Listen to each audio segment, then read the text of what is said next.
Clarissa?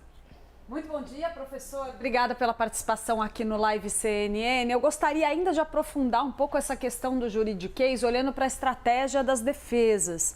A partir do momento em que a gente tem muito pouca expectativa de mudança do cenário por conta dos perfis de embargos que a gente tem disponíveis, como o senhor estava pontuando, para que serve as defesas apresentarem essas manifestações tão intensas relacionadas ao mérito? É um movimento mais político ou no futuro a gente pode eventualmente ter alguma mudança de entendimento? Eu pergunto especificamente sobre os embargos infringentes. Existe uma janela para o Supremo Tribunal Federal mudar o seu entendimento sobre os embargos infringentes e decidir que um voto divergente é suficiente? Essa janela existe porque tem alguns especialistas que diziam, olha, só se o Supremo mudar o entendimento anterior em relação a esse assunto. Essa janela, no seu entendimento, ela é válida? É uma janela que existe sim, Clarissa, mas uma janela fechada, ela terá que ser aberta. Por quê? Porque não há uma posição consolidada do Supremo Tribunal Federal sobre essa questão dos embargos infringentes exigirem 2 votos de divergência na turma. Existe um posicionamento do Supremo Tribunal Federal. Mas qual é o ponto que nutre uma expectativa de mudança por parte da defesa?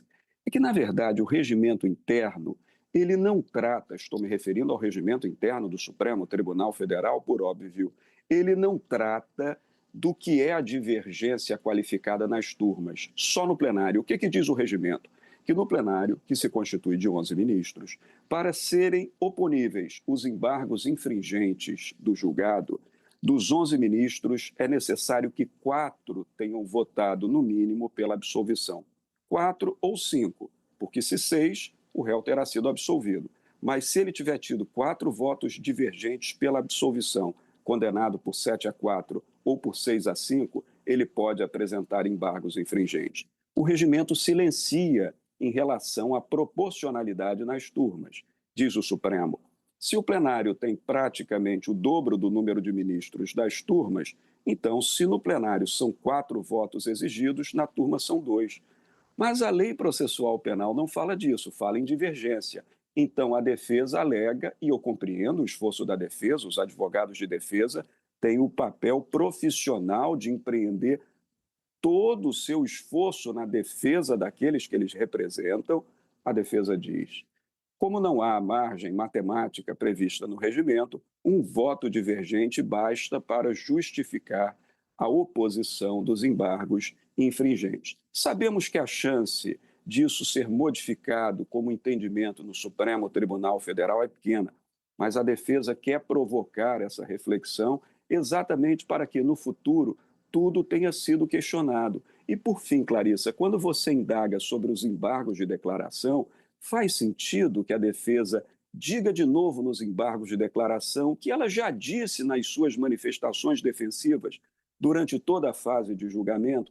Faz, porque ela precisa pré-questionar tudo que ela puder pré-questionar para forçar o tribunal a decidir sobre esse pré-questionamento, para que haja fundamentos e argumentos, sabe-se lá no futuro, a esperança é a última que morre, se depois do trânsito em julgado, uma eventual revisão criminal não poderá, diante de uma nova composição do Supremo Tribunal Federal, forçar a Corte a uma mudança de entendimento. Então, eu compreendo deontologicamente, eu compreendo do ponto de vista ético o esforço que a defesa está fazendo, mas também digo que a chance de qualquer mudança de entendimento no Supremo Tribunal Federal continua sendo muitíssimo pequena, inclusive em relação a pontos como a consunção.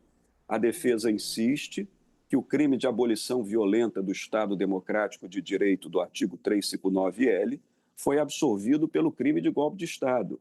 A defesa alega dupla punição, mas o Supremo Tribunal Federal firmou o entendimento do concurso material dos 2 crimes. Então, a chance de mudança por hora é muito pequena.